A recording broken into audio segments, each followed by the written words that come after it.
Hello, Sagittarius family. How's it going? Whoa. Of course, I'm filming this officially in 2019, but what happened? What was that? What adventure did we just go on, really?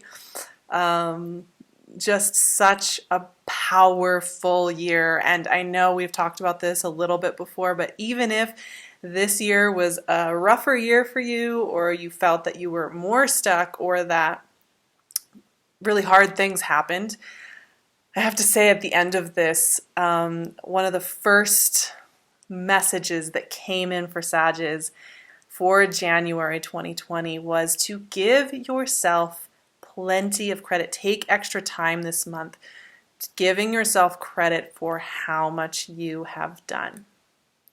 Because no matter how the information, the experiences, this human experience came through for you in 2019, what I do know is the level of transmutation, the level of change and transformation was big. It was bold. It was powerful. There was no doubt that this was a really intensive time of growth. And here's the thing. We landed January 2020. Happy New Year, by the way. And there's kind of this new landscape that we're in as a collective, and definitely as Sages. There's a new landscape. Mars is coming to boost you all up on January 3rd, so that's going to be really fun. Mars is moving through Sagittarius during January. We're in Capricorn season, so that neighbor sign of yours, right? It's all about value. It's all about kind of like what we love and value, how we connect to worth and money and beautiful things.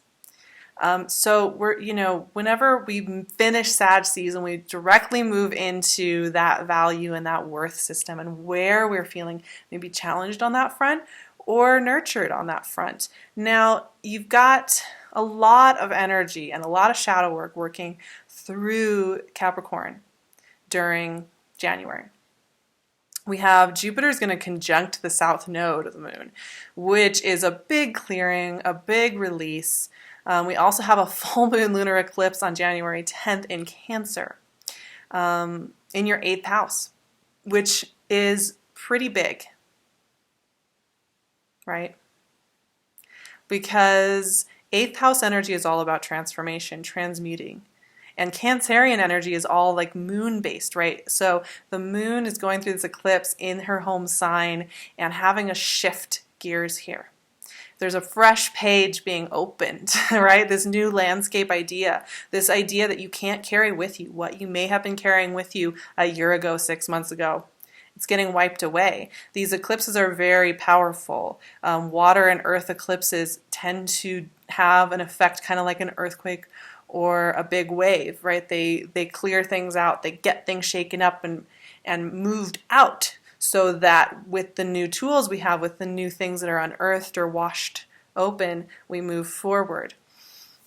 Saturn and Pluto are also conjuncting a Capricorn this month, and then we move into Aquarius season, into a much more playful energy for Sages, where you kind of find your voice again, you feel like you can speak and talk and like connect the dots a little bit more easily, and then we'll have a new moon, we'll have moved past eclipse season into lighter energy, but the beginning of this month is really intensive. It's very much about you transmuting. And so the first message that came through was giving yourself lots of credit for how much energy you have transmuted, and to also relax into the fact that you may not be completely clear at the beginning of this year. January 1st, January 2nd, you might be like, all right, new year, 2020, it's this 4-year everybody's talking about. We're going to build, we're going to invest, let's go. But why do I feel like I'm not sure what that's going to look like yet? Don't worry. Don't worry, my friends. It's okay that you might feel a little scrambled, foggy, uncertain, unclear. That's part of the Sag journey. I immediately hit on that. So the first thing I will say, I'm going to start to shuffle here while we're talking through your notes. The first thing I will say is don't try and add a whole bunch more onto your plate right out of the gate when you start this new year.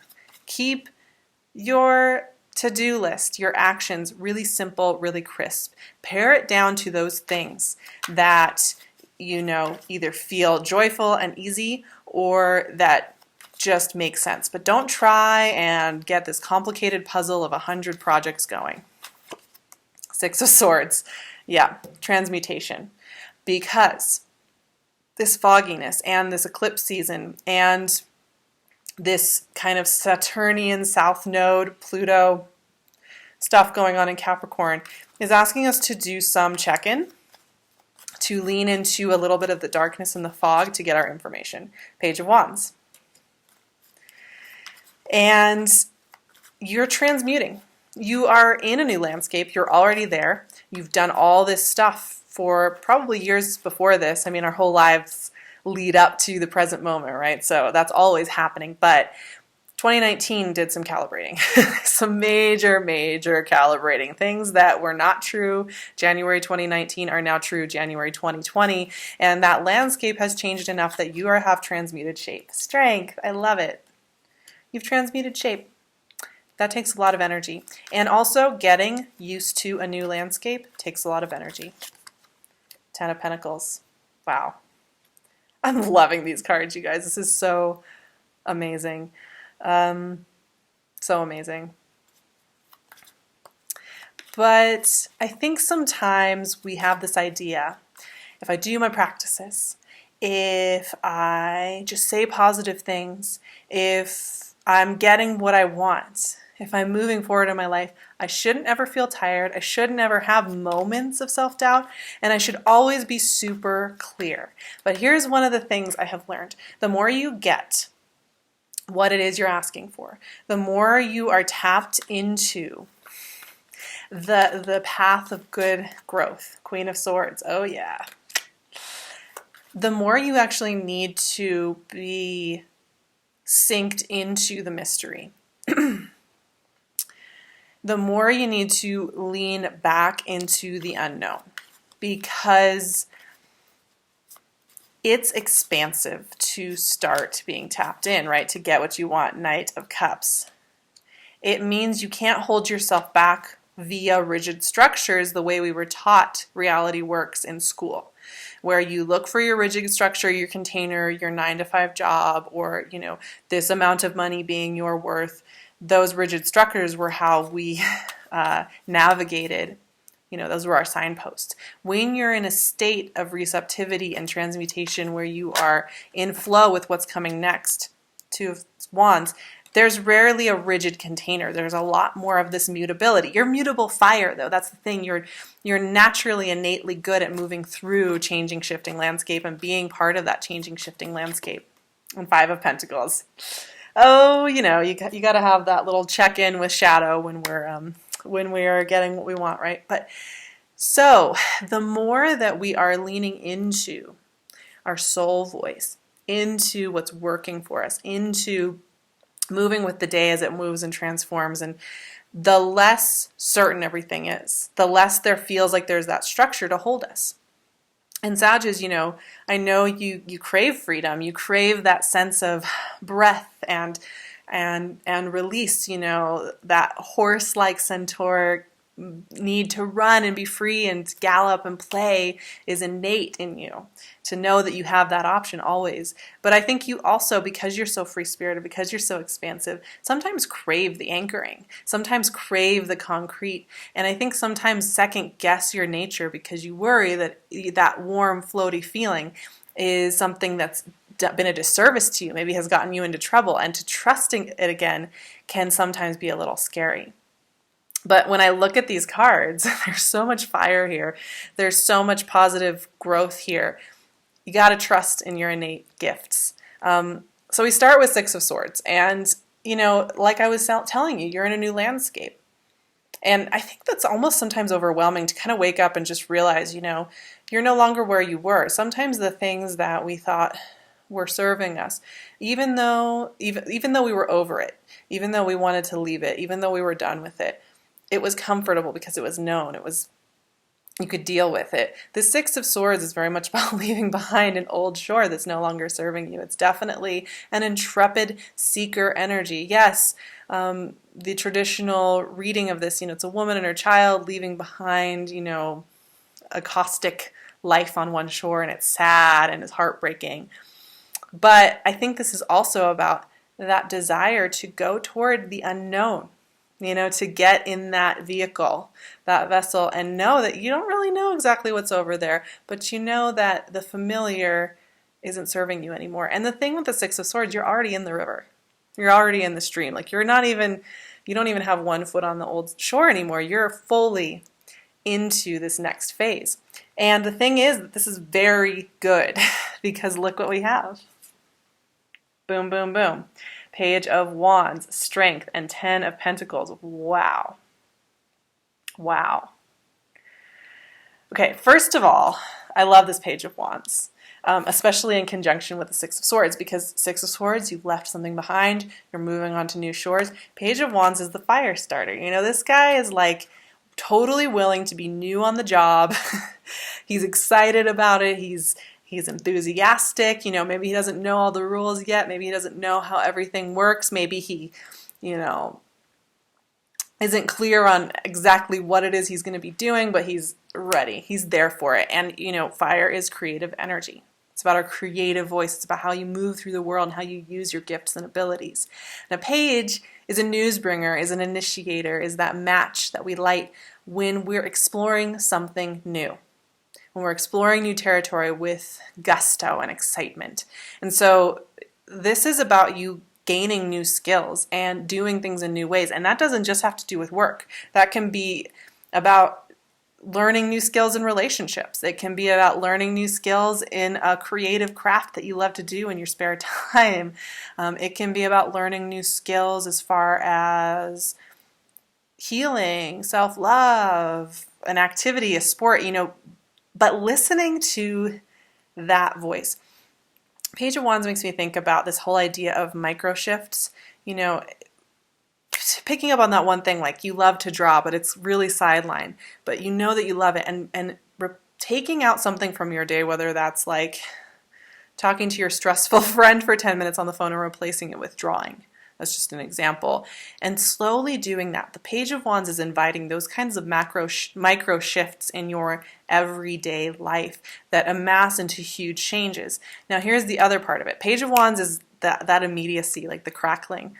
Strength and 10 of Pentacles, on the other hand, is about the long range.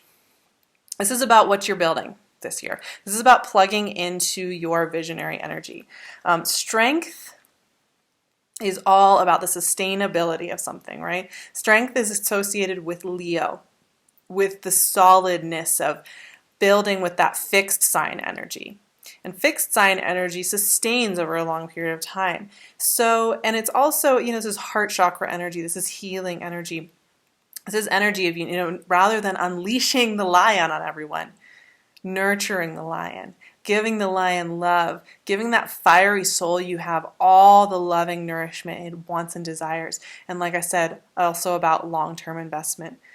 Same with 10 of Pentacles. 10 of Pentacles is about investing in your foundation. And I have to say, what I notice with 10 of Pentacles is like, this often has to do with really literally our home space. The space we're living in, that we're enjoying, the space that we share with others, and the resources we put into that. And feeling that we have enough of a foundation that there's a legacy beyond us and much bigger than us, right? So I'm noticing a groundedness, a solidness in the Sag energy right now. And this is part of what 2020 is about. It's about plugging into what's working and really choosing those things and being selective and discerning. And you will notice, one of the things you may notice happening this year is where in other years you've been spinning 10 plates and probably loving it and excited and curious about all those different avenues. This year pares it down to a couple of those things that really matter. It's not about a lot of noise. It's about simplicity. It's about zeroing in and really choosing and committing. That's not going to be the rest of your life, but this year has that quality to it. That's actually where Queen of Swords comes in. Queen of Swords is the queen of discernment, I have to say. She's kind of the queen of no and boundaries, and sometimes that can be extreme to the point where, say yes sometimes, Queen of Swords, But she's also so good at holding her space and holding to her integrity and only selecting the things that really work for her, right? She doesn't wield this sword unless it's worthwhile. And she's very clear with her words, with her voice, when something's not working for her, when she doesn't want to live in a certain way, when she doesn't want to show up to something that's not serving her, or doesn't feel supportive of her. So there's a big clarity with her. She also gives very clear, crisp advice, information, wisdom. Now, it's not about being wishy-washy or cutesy. This is about, hey, that's not working, so I'm not going to do that anymore. Or, hey, you know that you need to step up and do this thing. So it's time. That's the kind of wisdom that Queen of Swords brings in.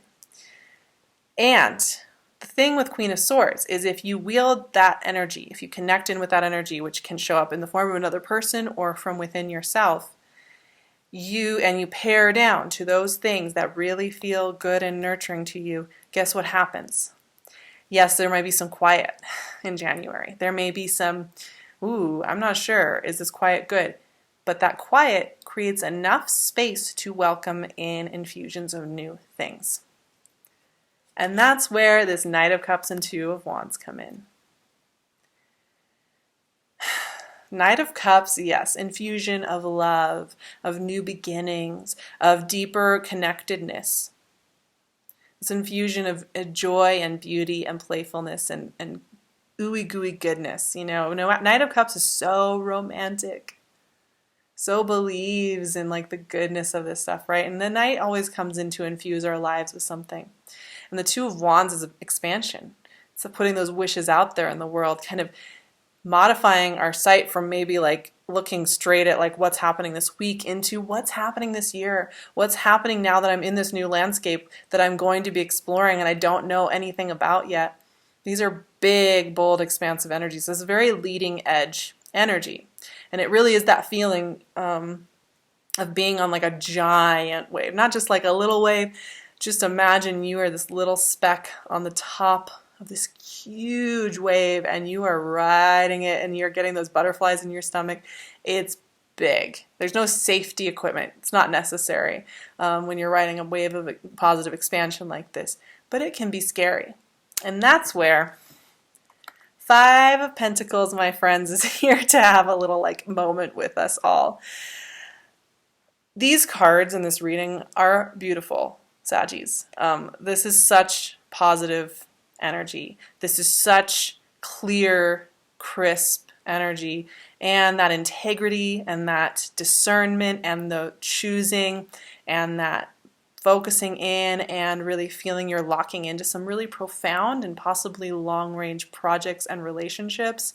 It's beautiful. So good. And I think the Five of Cups or Five of Pentacles energy likes to sneak in when things start to feel really good. And this is actually where we can dismantle any old wiring, any old narrative that doesn't fit.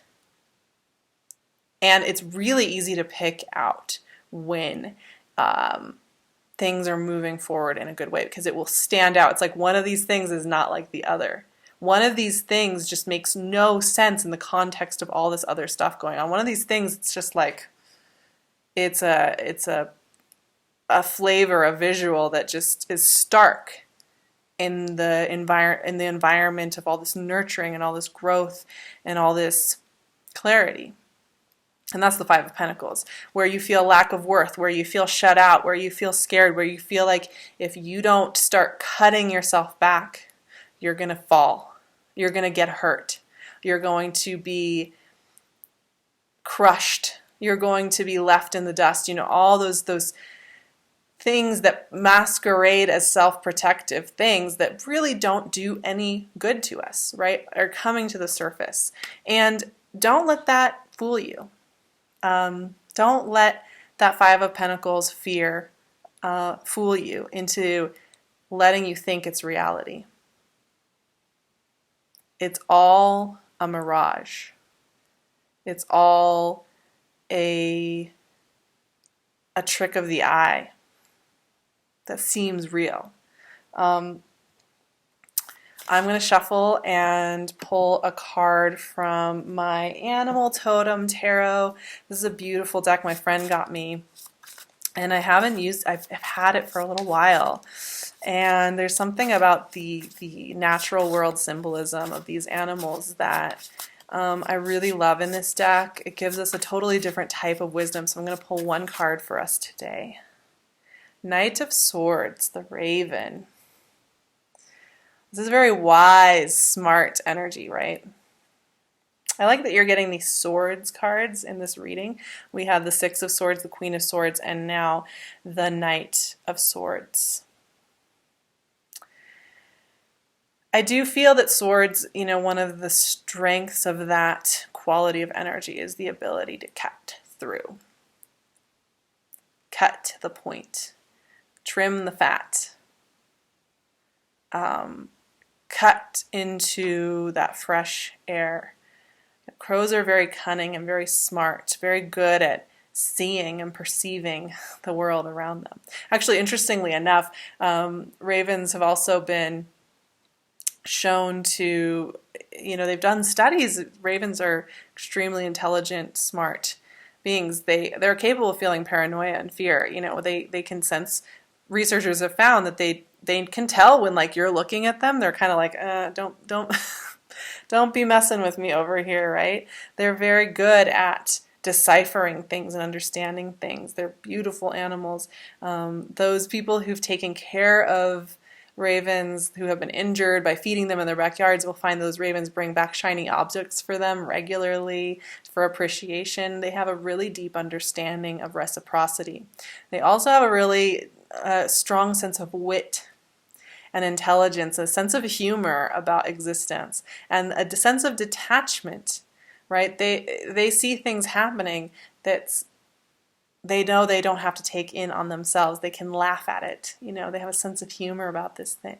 And this idea of cutting through to just what is true, just what feels good, and not holding yourself in old mental cycles, in old ways of doing things.